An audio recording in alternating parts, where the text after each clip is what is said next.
em Niterói. É simbólico. No dia 23 estarei na Ayrton e depois voltarei à casa. Ou seja, estamos a recomeçar um ciclo formativo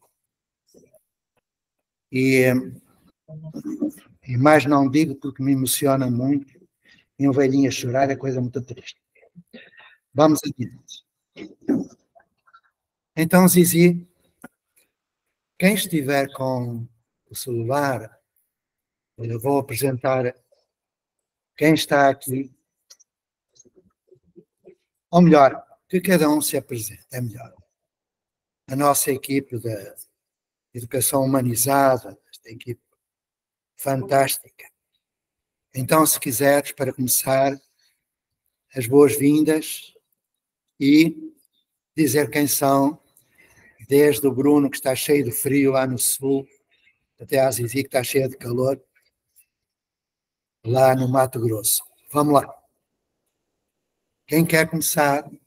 Nós vamos conhecer qual é a equipe inicial com que eu trabalho. Uma equipa que vós ides pertencer em breve. Tá bom? Aqui mais próximos do computador estão 3 pessoas que representam, em princípio, a escola onde nós estamos, que é a Mara, que é a diretora, está aqui. Olá, prazer, pois, pessoal. mas não vem porque eu não tenho... Oh, diabo. Esperem um pouquinho. Eu estou sem imagem. Eu vou passar para outro lugar. Enquanto vocês se apresentam, depois eu apresento as pessoas. Então, vão se apresentando que eu vou entrar com a imagem. Com licença. Então, bom dia, sejam muito bem-vindas, bem-vindos. Eu sou a Zizi, ou Maria Pedro, como preferirem. Estou nessa construção com o amigo Zé, com as companheiras e companheiros da coordenação da rede de comunidade de aprendizagem, para estar fazendo essas novas construções sociais de aprendizagem e educação, onde nós estamos nessa construção de amizade, nessa construção de possibilidade de educação, para construirmos, de fato, essa nova educação agora, não deixar essa nova para o futuro, mas transformar o futuro no presente. Então, sejam todos muito bem-vindas, bem-vindos, uma alegria estar aqui com vocês. Então, estou repassando.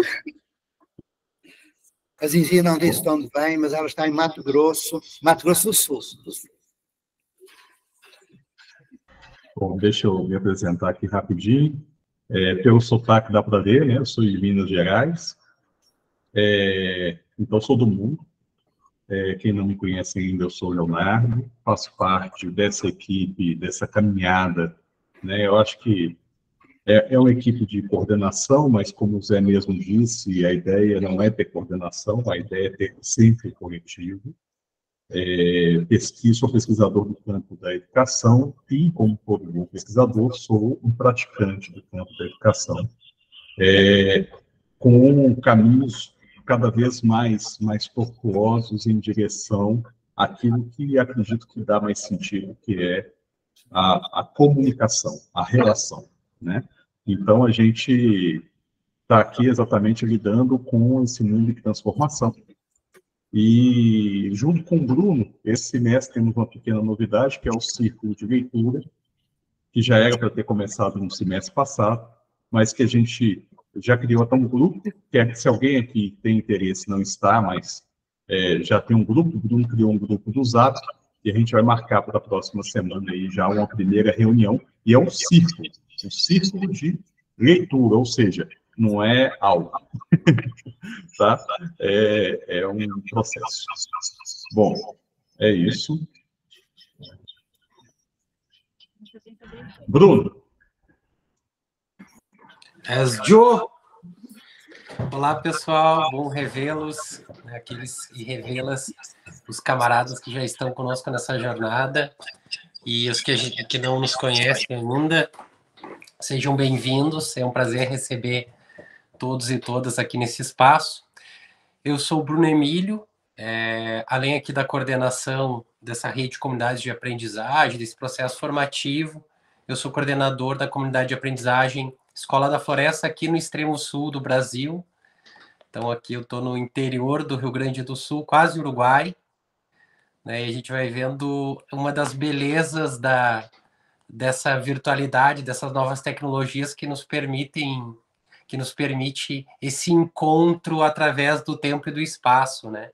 O pessoal lá de Portugal, um fuso horário completamente diferente do nosso, e assim a gente consegue tecer uma rede para além do tempo e do espaço. E bom, esses encontros são fundamentais no processo de transformação, porque todos nós que somos educadores inquietos, como eu gosto de chamar, inconformados com o sistema, muitas vezes a gente se sente sozinho no nosso território, né? Tipo louco, né? E aí a gente fica sendo louco da nossa escola e a gente se reúne aqui para ser louco todo mundo junto, né? Porque é melhor ser louco junto do que ser louco sozinho. Então, é um pouco isso o propósito. E transformar essa loucura, essa utopia em realidade, né? Que esse sonho, esse ideal de sociedade de educação que nós carregamos carinhosamente conosco, ele possa deixar de ser apenas o ideal e ser de fato uma realidade, né? Aqui a gente tem avançado demais na cristalização dessa utopia por meio da nossa comunidade de aprendizagem. E aí a ideia é conseguir compartilhar um pouco dessa experiência, desse processo com todo mundo, inspirando outros educadores, educadoras, utopistas, sonhadores a também realizar esse seu ideal de educação. É isso aí, gente. Valeu, satisfação, estou à disposição, viu? Pode me procurar, privado, tudo. Estou aí para ajudar. Até mais. Tina. Bom dia, boa tarde a todos e a todas. Meu nome é Tina, eu também faço parte desse grupo de coordenação. É uma alegria muito grande a gente retomar essa formação com vocês. E a gente também tem um círculo aí, depois a Zizi vai passar o form para todo mundo. E, bom, eu estou, neste momento, trabalhando na Secretaria de Educação de Mogi das Cruzes por um projeto especial, que chama-se Educação Humanizada em Comunidades de Aprendizagem, e é uma alegria muito grande a gente retomar essa formação aos sábados. Também estou à disposição.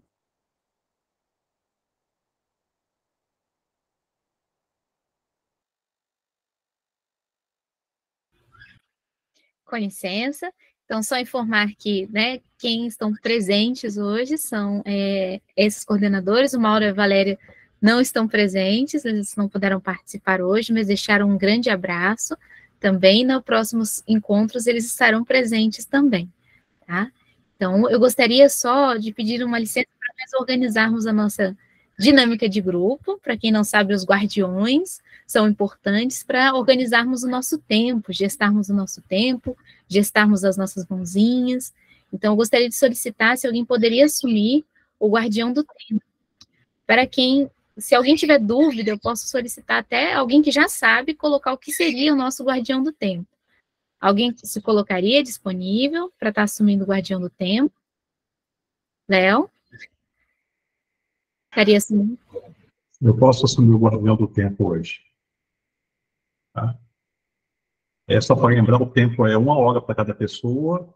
Como nós somos aqui 42, então acho que até segunda-feira a gente termina. Estou brincando. 3 minutos ou 5, gente? Acho que 3 minutos, capacidade de concisão é boa, né? É uma boa, já que somos tantos e podem surgir tantas perguntas no dia de hoje. Então, 3 minutos, faltando 1 minuto eu aviso. Tá bom? Agradecida, Léo. Então, temos o nosso primeiro acordo, né? Os acordos de convivência são importantes para nossas construções, e esse é o nosso acordo de gestão do tempo. Então, temos mais um guardião que é importante, que é o guardião das mãozinhas. Quem poderia assumir o guardião das mãozinhas? O guardião das mãozinhas é aquele que vai informando quem levanta as mãozinhas, e o guardião das mãozinhas pode assumir também o chat, se for feita alguma pergunta no chat. Quem poderia assumir o guardião das mãozinhas?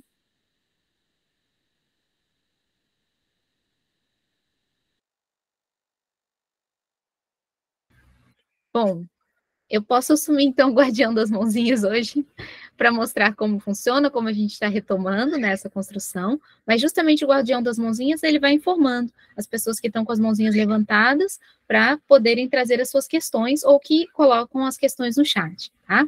Os guardiões são uma construção que vem, além da construção que o próprio José Pacheco, amigo Zé, faz, né, de construção dos guardiões, vem também de Lauro de Oliveira Lima, onde tem as dinâmicas de grupo, onde você se constrói a partir das funções para gestar as organizações da dinâmica que acontece. Então, só uma explicitação básica e, amigo Zé, repassando para você. Não sei se você está conseguindo nos ouvir, o seu áudio está fechado. Então, não é que a visão seja agradável, mas a visão não velhinho, mas... Então, eu sou o Zé, e estou aqui numa escola, aliás, todos os encontros vão ser realizados em escolas ou comunidades, ou as duas juntas, e estou aqui com 3 representantes, digamos, embora em breve outros estarão nesta posição, portanto vamos dialogar com mais 3 pessoas maravilhosas que eu vou aqui, ou melhor, que se vão apresentar.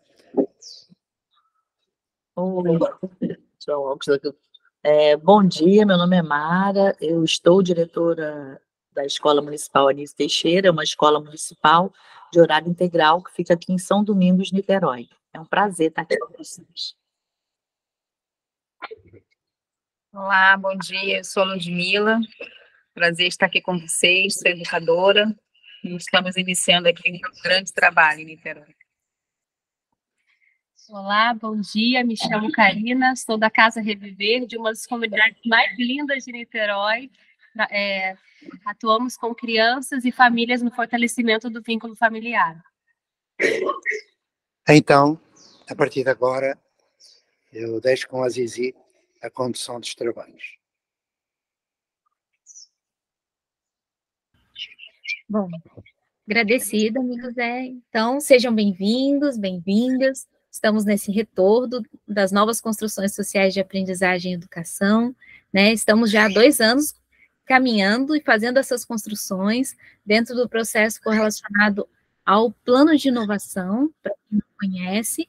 Inclusive, nós estaremos enviando novamente, quem não estiver ainda no Telegram, ou também não estiver acompanhando os materiais, porque no Telegram nós temos todos os materiais, tem um núcleo documental, onde tem todos os materiais que foram repassados nesses últimos 2 anos, tem também os materiais das cartinhas, que está correlacionado ao J. Pacheco, 1951, que é do Instagram, onde o amigo Zé tem postado as cartinhas diárias dele, que vocês podem acompanhar também, e temos também nessa construção uma live que sempre mantemos na quarta-feira, que está correlacionada também aqui à formação das novas construções sociais de aprendizagem e educação.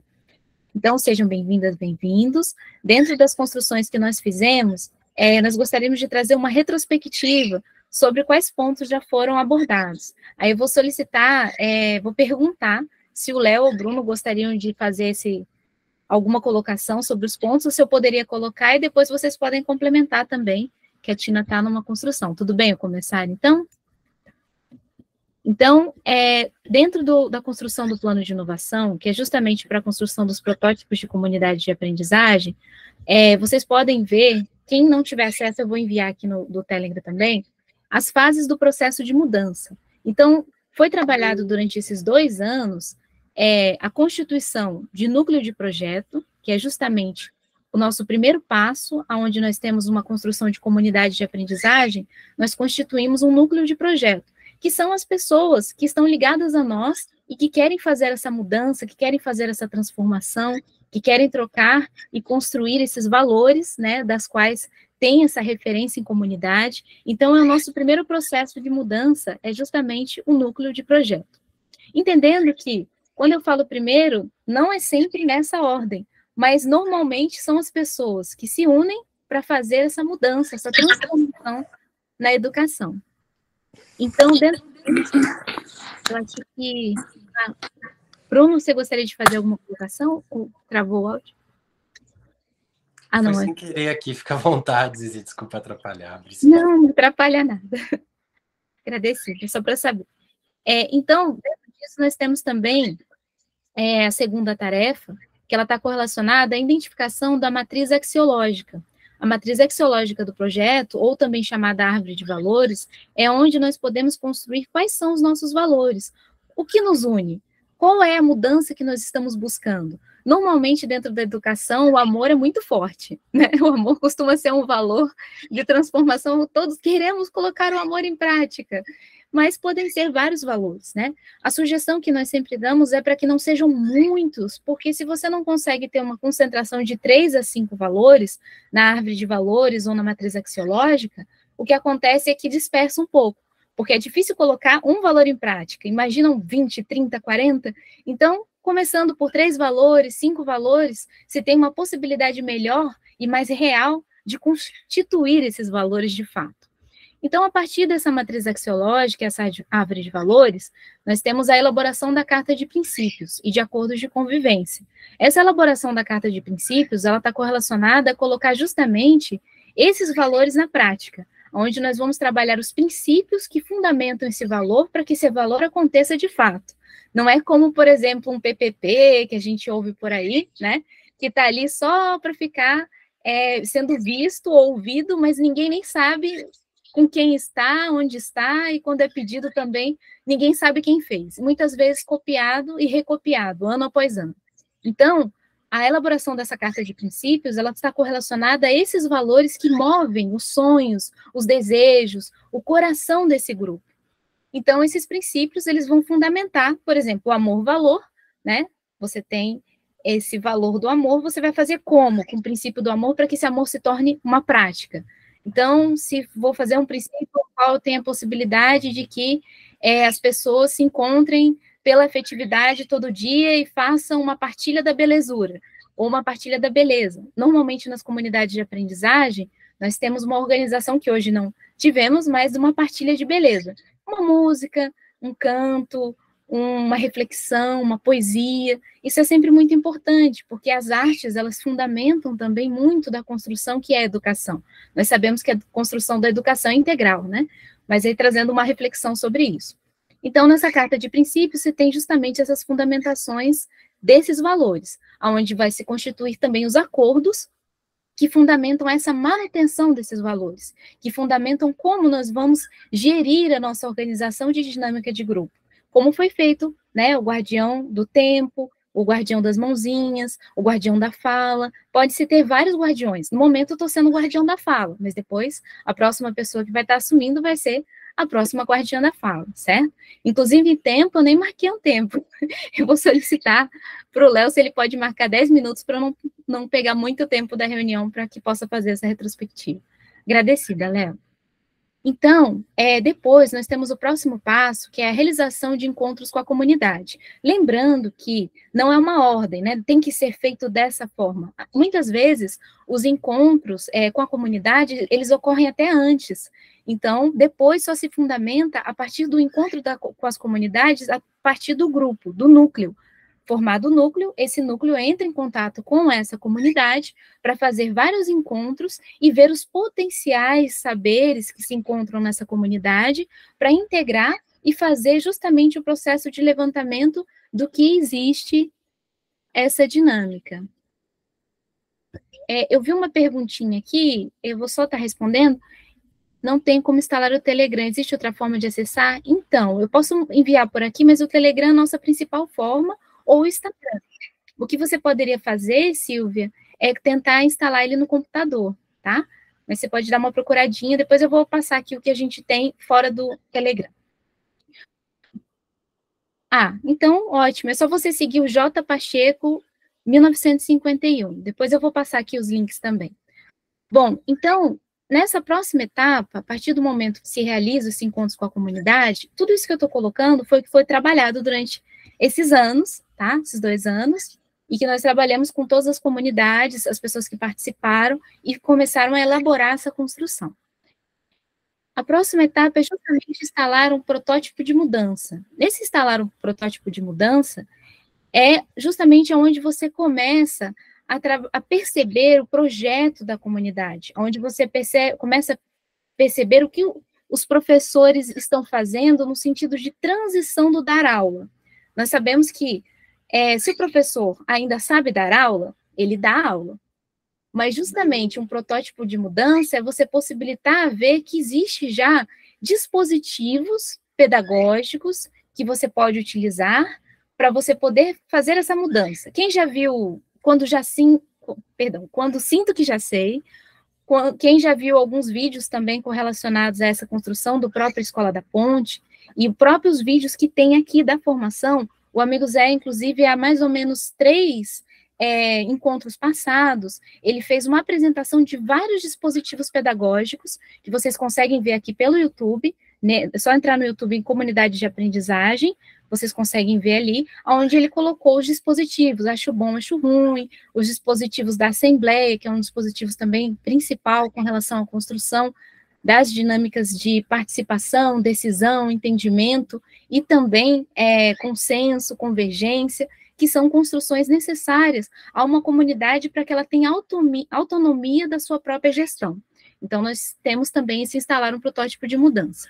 Nisso, nós também trabalhamos a adequação dos espaços de aprendizagem, que é justamente utilizar todos os espaços de aprendizagem, não ter só como a escola sendo o espaço de aprendizagem, mas todos os espaços da escola e todos os espaços da comunidade são espaços de aprendizagem. Então, precisam ser utilizados, vistos, conforme a necessidade, conforme o querer e o sonho da comunidade, dos aprendizes e da busca que a próprio núcleo e que as próprias pessoas dessa comunidade querem fazer nessa construção.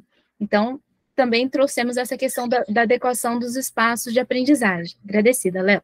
Estou quase chegando na nossa construção. A reorganização dos tempos de aprendizagem também são muito importantes, porque, normalmente, nós pensamos que o aprendizado acontece enquanto se tem aula, e quando entra as férias, nós paramos o aprendizado, e nós sabemos que na comunidade de aprendizagem, e no processo neurocognitivo, e dentro de todas as construções e teorias da própria aprendizagem, nós sabemos que a aprendizagem acontece a todo momento e a toda hora. Não existe tempo para aprender. O aprender, ele é contínuo. Então, o tempo de aprendizagem é justamente essa reorganização, é perceber a organização do horário da comunidade. Como a comunidade vai gerir e gestar seu tempo frente à aprendizagem, não colocando um segmento que se tem uma pausa para os momentos de aula, para os momentos de férias, e sim que a comunidade faça essa gestão. Então, o mais importante dessa organização dos tempos de aprendizagem é perceber essa autonomia do tempo que se tem da aprendizagem. Depois nós temos também a instalação de dispositivos de reconfiguração das práticas, né, que está correlacionado também à instalação do protótipo de mudança, onde tem uma vasta construção de dispositivos, que nós temos também no material disponível para vocês, para quem já viu também, o Proponho, por exemplo, é um dispositivo pedagógico, onde você pode propor com a dinâmica de grupo, para que se tenha uma construção, uma decisão, uma possibilidade. Por exemplo, eu proponho que o meu valor seja esperança, e eu gostaria de trazer isso como uma construção para nós fazermos. Então, esse é um dispositivo pedagógico que pode ser utilizado. E vários outros, depende de cada comunidade onde pode construir seus próprios dispositivos. Nós estávamos justamente nesse ponto agora, na constituição de tutorias. A constituição de tutorias está ligado justamente à construção do que é o tutor. Lembrando que tutor não é no sentido de tutor EAD, é no sentido de tutor que trabalha com os 3 currículos, o currículo da subjetividade, o currículo da comunidade e o currículo da consciência planetária, que são os 3 currículos que trabalham a construção da comunidade de aprendizagem, onde você tem a construção do próprio aprendiz fazer a escolha de sua busca e interesse pelo saber, onde, lembrando que, como o amigo Zé sempre coloca, a criança não faz, eu não vou lembrar a frase exatamente, mas se vocês puderem me ajudar com a frase, a criança não faz o que quer, ela faz... Bruno, você me ajuda nessa, Bruno? Ela quer o que faz. Isso. Ela não faz o que quer o que faz. Agradecida. Então, justamente nesse sentido. Então, justamente a questão da construção, da constituição das tutorias, é essa possibilidade de trabalhar o paradigma da aprendizagem, que é o paradigma onde você tem a possibilidade de trabalhar a aprendizagem numa integralidade das suas dimensões, não somente num processo de instrução, aonde, olha, a Marta também firmou aqui, ela não faz o que quer, ela quer o que faz. Isso mesmo, Marta, agradecida também. Então, é nesse sentido desse trabalho. A tutoria é um campo amplo, nós estávamos começando a tratar dela. Nos vídeos passados, há mais ou menos 15 encontros passados, vocês conseguem encontrar também 4 sequências de vídeos que nós fizemos sobre a tutoria, explicando passo a passo a tutoria. Seria bom se vocês puderem dar uma olhada nos vídeos, porque ajudaria a ter um entendimento melhor também. Então, nós estamos exatamente nesse momento, dentro da construção do plano de inovação, onde está a constituição das tutorias, e onde entraria estabelecer uma linha de base de qualidade da educação. Esse material que eu estou me referenciando é o plano de inovação, que, para quem já começou desde 2022, 2021, recebeu esse plano de inovação, inclusive, no e-mail. A partir de agora, nós começamos a utilizar o Telegram pela quantidade de movimentações, tá? Eu vou estar repassando aqui todos os materiais e, muito bem, falta 1 minuto, consegui finalizar. Aí eu queria deixar se o Léo, o Bruno, a Tina teriam complementos para fazer com relação a essa construção que nós estamos fazendo, algum ponto que gostaria de evidenciar e trazer de reflexão. Seria isso. Agradecida. Desculpem o tempo que eu corri para repassar para vocês todo o mapa do que nós trabalhamos até agora. E muito mais, claro, mas essas são as referências em foco. A Zizi falou muito bem, uns 10 anos de processo em 10 minutos, tá bom, 1 minuto para cada ano, bem sintético. E ainda vou fazer a síntese da síntese. Isso que a Zizi traz é um processo tão orgânico, e quando a gente pensa assim, mas poder pensar que coisa mais cartesiana, a gente tem uma sequência de coisas assim, né? Mas aí quando entende que é um processo muito orgânico e é um molde aberto para que porque assim, a gente tem a dinâmica, por exemplo, da matriz de valores, mas os valores que vão pautar o grupo diz respeito à realidade de cada território. Então, por isso é um modelo aberto de apenas dinâmica, são dispositivos, né? Coisas que nos ajudam a organizar um processo que é orgânico. Porque, por exemplo, se eu tenho um sonho, uma utopia de educação, eu entendo que tem uma célebre frase do Raul Seixas, numa música que ele fala que sonho que se sonha só é só um sonho que se sonha só, mas sonho que se sonha junto é realidade.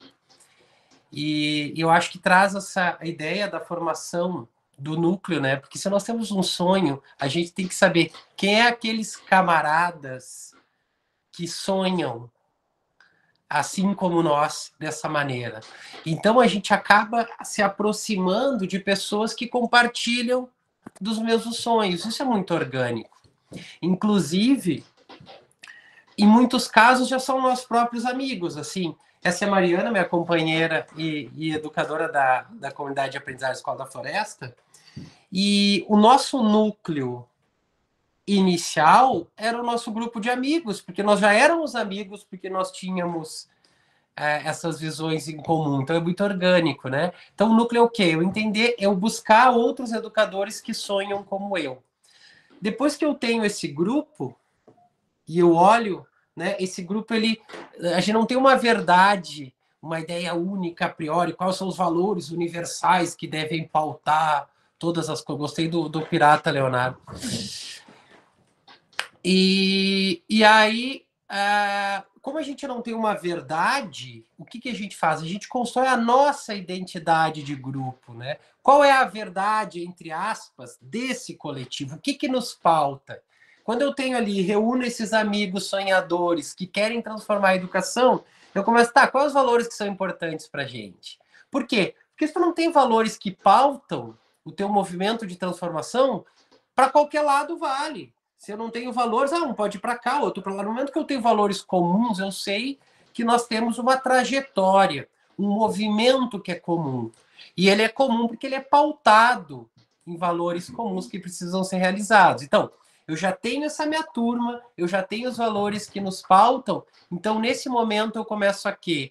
Conhecer o território onde nós estamos e a importância. Claro que esse território ele pode ser virtual, mas a importância, eu defendo muito do território físico, geográfico físico, até para a gente neutralizar um pouco essa virtualidade que distancia as pessoas e consequentemente, virtualizam as relações e até a própria empatia, no momento que eu não tenho contato com pessoas reais, né? Porque na internet, nas redes, todo mundo é feliz, bonito, se alimenta bem, faz exercício e tudo mais. Então, é no mundo real que a gente vê o ser humano em sua integralidade, sua inteireza. Então, nesse território, eu vou vendo que tem potenciais que vão além do prédio-escola, né? Que tem o vizinho que é padeiro, a vizinha que tem horta, o vizinho da oficina, ele entende de mecânica e o meu estudante se interessa por mecânica. E aí, isso, vocês vê, não é nada artificial, é um processo de organização da própria vida. Então, as pessoas vão se organizando nesse território, todos em torno de uma escola que começa a diluir esse limite do prédio-escola. Ele começa a diluir porque ele começa a fluir para a comunidade. E aí, nessa experiência, que é uma experiência pedagógica, eu vou experimentando, né, outras formas de se aprender, que não é apenas aquela linearidade da aula expositiva, unilateral, né? Eu vou aprendendo na rua, eu vou aprendendo com a natureza, com os vizinhos, e eu vou criando dispositivo para que a gente consiga se relacionar, porque a comunidade começa a frequentar o espaço da escola, entendendo que ele é o espaço seu. E nesse momento, então, a gente começa a ter dispositivo de relação, de como é que a gente dialoga, como a gente se escuta, né? Que é o que a gente já está fazendo aqui com os guardiões. E assim por diante. Então, é um processo muito orgânico de como a gente consegue realizar essa... E, de fato, não é apenas uma visão de educação, é uma perspectiva de sociedade.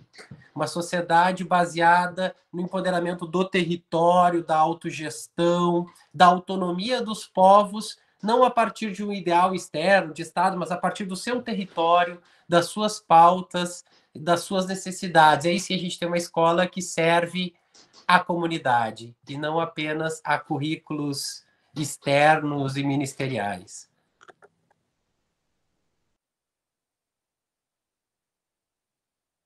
Léo? Não, eu pedi a palavra para duas coisinhas. Esses bonequinhos, essas coisas que eu estou colocando, é para marcar que falta só 1 minuto.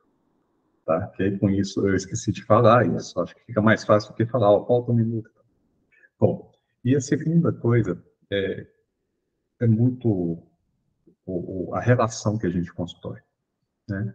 E sem esquecer que nenhuma relação, para falar a verdade, o conflito mostra que está tudo vivo. Não é evitar o conflito, mas é estabelecer estruturas orgânicas em que o conflito ocorra dentro de características orgânicas, características e valores muito bem claros, né? Por que eu estou colocando isso? Eu, há pouco tempo, peguei Ponte para ler, estava lendo Spinoza há um tempo atrás, Durkheim, toda hora eu estou relendo, né? Durkheim, aliás, quando você pega os textos dele sobre educação, ele está falando muito de valores, né? E há um momento que o Estado faz esse movimento, né, por conta de interesses muito vinculados à ideia de mercado e economia. E como esse valor se tornou cada vez mais forte, mais intenso, né? Quando eu olho para esses caras do passado, eu vejo que eles estão olhando para essa sociedade que a gente está nela, e de cada um, de uma forma, contribui com a ideia de que é importante buscar uma estrutura de harmonia social, né? E é exatamente aí, sempre que alguém defende a estrutura hermética e pensa na estrutura, ela está pensando no futuro dentro da manutenção de uma estrutura de dominação do mercado sobre as outras relações. A gente tem conseguido avançar com essa reflexão? Não há. A gente tem discutido muito isso cada vez mais. Se vocês pegam, por exemplo, as mudanças do preâmbulo, né, do artigo 1º da LDB, a gente começa a ver o quanto isso ali dentro e um debate que mostra que a gente não está sozinho, mas que mostra que a gente está em conflito com uma matriz dominante que é autoritária, que é totalitária, aliás, né, porque ela tem uma forte adesão, ela é totalitária, e uma matriz dominante totalitária que, quando eu olho para ela, eu tenho que olhar e perceber que o enfrentamento a ela é um enfrentamento ético. E que sempre que falam, olha, isso que eles estão fazendo não tem ordem, não, isso que a Zizi colocou, que o Bruno colocou, mostra exatamente a continuidade da ordem, né? Mas é uma ordem na harmonia de valores. Então, é fundamental a gente pensar que a gente está dialogando dentro dessa lógica dos axiomas dominantes, né? E dentro dessa lógica axiológica, buscando aí um enfrentamento necessário a nesse mundo dominado pelos interesses de mercado. Bom, ou pelos valores do mercado. Até interessante, né? A palavra valor perder um pouco o sentido, porque sempre quando se fala em valor, pensa primeiro em valor econômico. É isso. Zé? Bom, o Zé está aqui, estou bem acompanhado. Creio que já todo mundo entendeu, toda a gente entendeu que estas intervenções foram no sentido do acolhimento daqueles que vêm pela primeira vez a este encontro.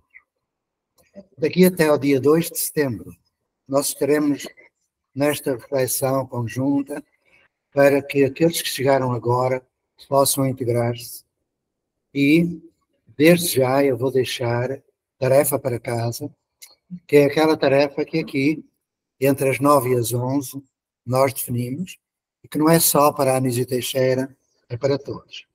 Isto é uma aula e nenhum aluno vai contestar aquilo que o professor diz. O professor é que manda. Isto é uma sala de aula. Estou brincando. Então, estão aqui pessoas, como a Marta, por exemplo, que está ali caladinha, já estão nisto há 10 anos. Então, enfim, quando eu estava em Brasília, depois se forem a Brasília visitar a escola 115 Norte, vão perceber o que eu quero dizer. Estão aqui outras pessoas portuguesas, grandes amigos, grandes amigas, e a tarefa para casa, a primeira tarefa neste período até ao dia 2 de setembro, é uma tarefa de fazer. E o fazer pode ser um estudo teórico também. Aliás, o Leonardo já começou com o Durkheim, com outros, porque, como eu disse há pouco aqui no encontro que tivemos, é bom que nós vamos assumindo autonomia com base em 2 pilares fundamentais. O pilar da lei e o pilar da ciência da educação, ou das ciências da educação. E, portanto, teremos de saber qual é a teoria que está por detrás daquilo que fazemos. Teremos de saber onde se enquadra na legalização, na lei, aquilo que nós fazemos. Então, tarefa para casa. Um autor português, um autor brasileiro. Começo pelo brasileiro. Anísio Teixeira. Daqui até ao próximo sábado, dentro do pouco tempo que nós temos, vamos ver quem foi, o que é que ele propõe. Anísio Teixeira é um homem da Escola Nova, o movimento da Escola Nova do princípio do século XX. E um português, António Nova. E para dar o exemplo, António Nova é um contemporâneo, está vivo, um grande amigo, e vem muitas vezes ao Brasil. Ele é muito seguido, muito admirado. O que é que o António Nova nos propõe? Então, eu fui procurar de novo o que é que o meu amigo António Nova propõe, e as minhas cartinhas, até ao final desta semana, quer dizer, da próxima, começa amanhã, a semana começa ao domingo, até mais ou menos à quinta ou sexta-feira, antes do próximo encontro, eu também vou escrever sobre António Nova. Eu nunca peço para fazerem algo que eu não faço. Portanto, eu vou escrever sobre António Nova e Anísio Teixeira. Esta é a primeira tarefa. Ler, refletir, perceber o que é que está na obra desses autores. Um que morreu, ou melhor, enfim, há uns anos atrás foi morto, não é? Não sei se sabem isso. Anísio foi assassinado no Rio de Janeiro em 71. E António Nobre, felizmente, está vivo, é mais novo que eu e está aí para nos ajudar. Outra tarefa. E essa tarefa vai ser introduzida com uma pequena história, já cá faltava, não é? Aliás, eu vou contar uma historinha em cada um dos encontros e vós fareis a moral da história a partir das perguntas que eu vos fizer. Pronto.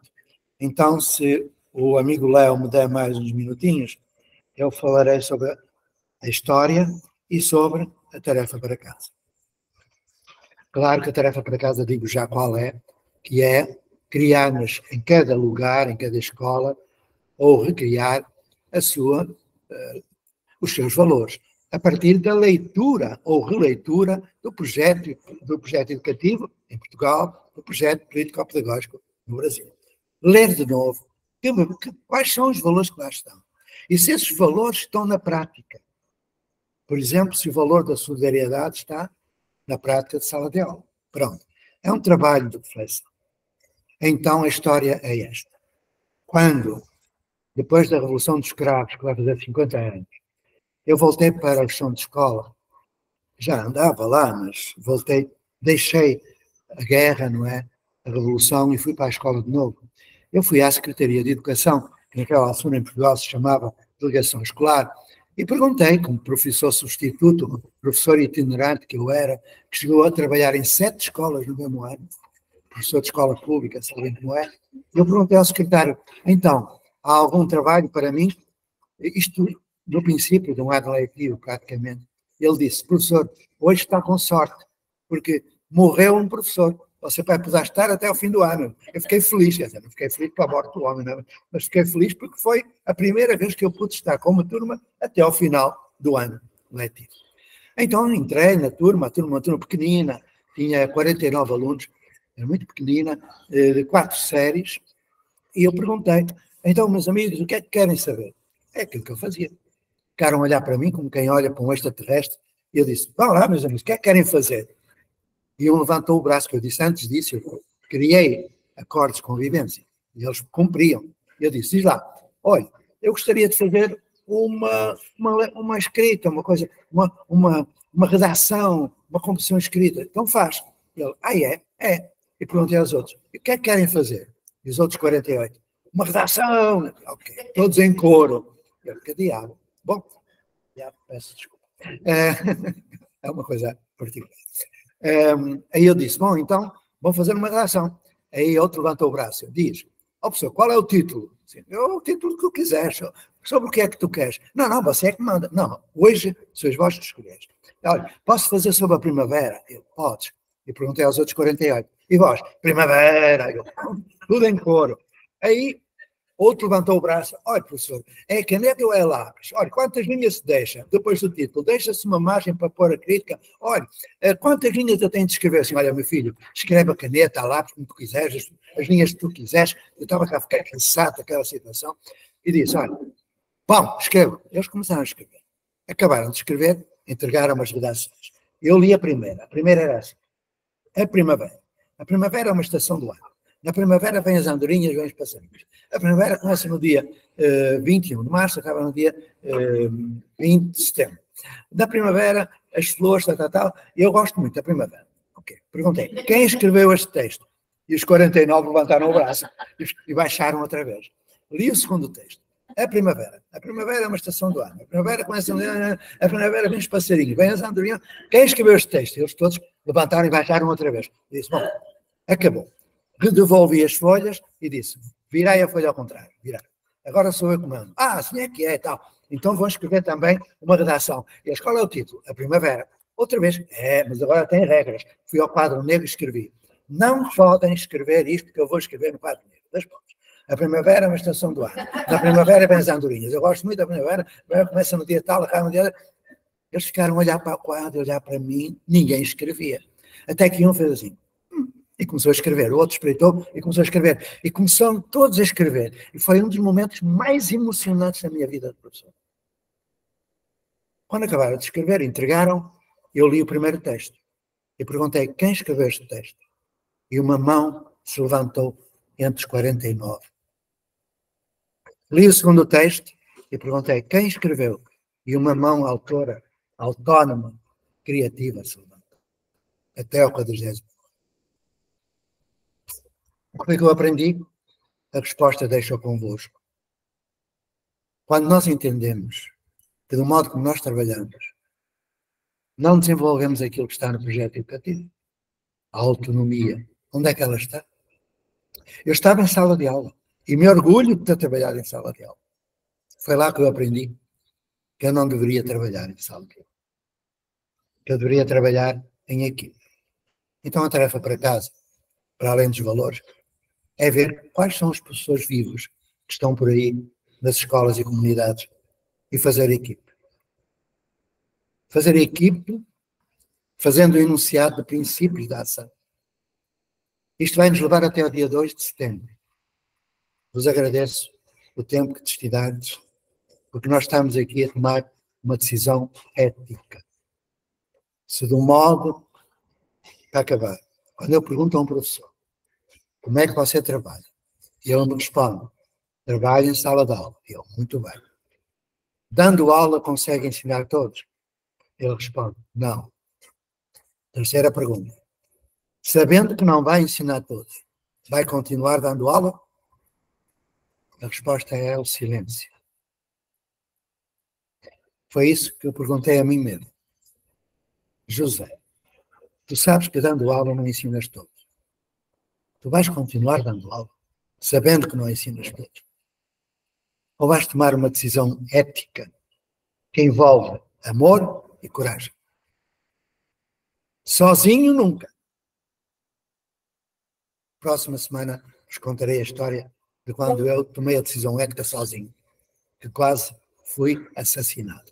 Fechamos por aqui. Espero que tenhais compreendido o que eu quis dizer.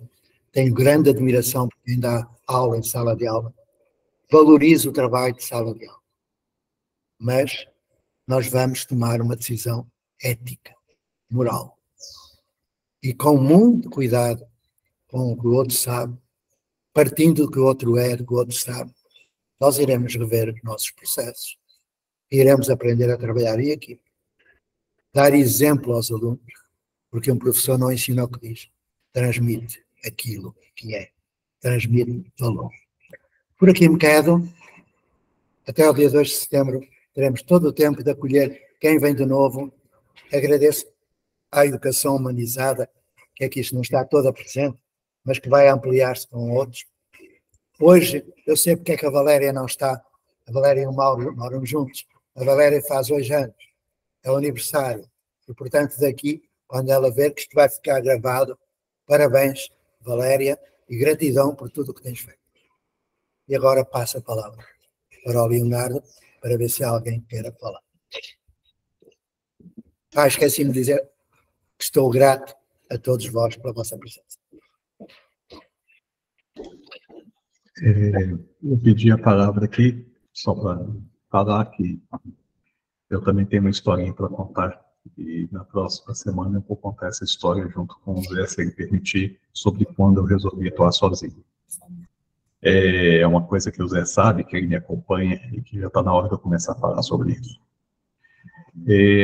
Queria também aproveitar para destacar aqui uma pergunta, que não é uma pergunta, né, que é uma provocação fundamental da Maria Antônia, da professora Maria Antônia, falando dos projetos. São projetos maravilhosos. Todavia, falta aos docentes que se colocaram a assinalar como acontece o financiamento dos projetos. Quem financia materiais didáticos? Manutenção dos espaços, salários, transportes, alimentação, ou seja, essa organicidade autônoma se isenta desses assuntos espinhosos. Nunca. Não há, em momento algum, nenhuma isenção em relação a esses assuntos espinhosos. Material didático, acredito que essa é a parte mais fácil em todo o processo, porque o didático é tudo. Particularmente, a gente tem apostado muito na ideia da uniformização. Né? A gente, quando eu falo a gente, eu estou falando do Estado brasileiro, e eu sou parte dele. Quando a gente propõe livros didáticos, quando a gente coloca questões extremamente delicadas, como, por exemplo, a manutenção do salário, Fundeb permanente, são várias frentes de batalha. Tá? E eu concordo com a Maria Antônia quando ela aponta esses assuntos como espinhosos, mas a gente não pode deixar de momento algum de pensar a quem pertence a escola, a quem pertence os espaços de educação. Tem uma questão para mim fundamental, tem um livrinho que o Zé não indica muito ele mesmo não, mas eu indico o Zé. Inovar é assumir um compromisso ético com a educação. Nesse livro, no capítulo 2 dele, ele vai citar, ele vai comentar aqui algumas questões de como foi organizada a Escola da Ponte. E tem uma parte que para mim é fundamental, tá? A quem cabe a gestão. A questão é o seguinte, eu fui gestor público durante muitos anos. E para mim foi difícil entender porque era, às vezes, difícil que as pessoas aceitassem a inovação, aceitassem a transformação. É porque as pessoas, elas estão seguras, elas buscam a calmaria. E quando elas buscam a calmaria, tudo o que acontece que não é ético, que exclui, por exemplo, a tão chamada meritocracia, ou a gestão financeira das instituições. Tá? Eu participei dos movimentos sindicais nos anos 90, que exigiram a criação nesse Brasil, ou ao menos na região sul, sudeste e nordeste, que eu acompanho um pouco mais, a criação de colegiados de gestão escolar. E os estados gradativamente foram tirando a autonomia. A maior aberração de quebra de autonomia das comunidades foi a BNCC. Então, a gente tem um projeto neoliberal que caminha a passos largos na educação brasileira, portuguesa e mundial, e que se a gente não identifica isso como uma coisa orgânica, e que não entende que ao propor a organização e trazer o pai, o carpinteiro, promover, só se faz a cidadania vivendo a cidadania. Então, o fundamental nisso é falar o seguinte, olha, é ilegal, é imoral, o Estado brasileiro, é ilegal porque é inconstitucional, estabelecer princípios de controle sobre a gestão financeira das instituições sem a ampla participação das comunidades atendidas. Eu acredito que tem uma questão do recurso. O recurso, quando chega na escola, ele não pode ser definido dentro de um gabinete, nem, portanto, nem simplesmente por memorandos vindos da Secretaria de Educação. O colegiado deve ser mobilizado. A gestão escolar tem que ser colegiada. A ideia de que diretores são cargos de confiança de prefeitos ou de governadores é outra insanidade. Como também a ideia de que há concurso para diretor, como em alguns estados do Brasil são praticados. Porque a direção ela é comunitária. Eu, como docente, não deveria me preocupar tanto com a gestão da escola e dos recursos, quanto o pai não deveria se eximir de estar na escola, porque ele não quer se eximir de estar na escola. A gente acompanha, desculpa falar disso para mim é muito visceral, os pais vão gradativamente perdendo contato com os filhos dentro da escola. Na educação infantil, é muito presente a presença dos pais, mas gradativamente, à medida que vai criando outros espaços da educação, nos momentos, a própria divisão seriada é uma forma de excluir a participação da comunidade, porque eu tenho, por exemplo, um filho na educação infantil, outro filho no ensino fundamental. E aí eu tenho que conversar, óbvio que eu tenho que conversar com pessoas o tempo inteiro, mas é quase como se fossem instituições diferentes. Então, lidar com isso é lidar com isso dentro de uma perspectiva de que não tem como pensar de forma simples, não orgânica, e não entender isso como parte de um projeto muito maior. Né? Então, eu concordo. Sabe, professora? A gente tem que lidar com tudo isso. Mas lidar com tudo isso não de forma dentro simplesmente das regras do Estado, mas dentro de uma regra estabelecida a partir do local inicial, do chão que eu estou pisando. Né? Então, não adianta, eu não vou conseguir mudar tudo de uma hora para outra, mas eu consigo fazer o que o Bruno faz em Caçapava, o que a Zizi faz no Mato Grosso, o que a Tina faz em Mogi, o que tantas outras pessoas fazem, o que a Marta faz em Brasília. Não ganha repercussão e espaço na lógica nacional à toa. Há um projeto para evitar que isso ganhe essa repercussão, esse espaço. E esse espaço aqui, que é um espaço de ação civil, é um espaço com muita gente aqui que está dentro do Estado. Mas é um espaço de desobediência a esse projeto neoliberal. Bom, desculpa, eu falei 7 minutos aqui, desculpa. Senhor Francisco Campos, de Casa Reviver.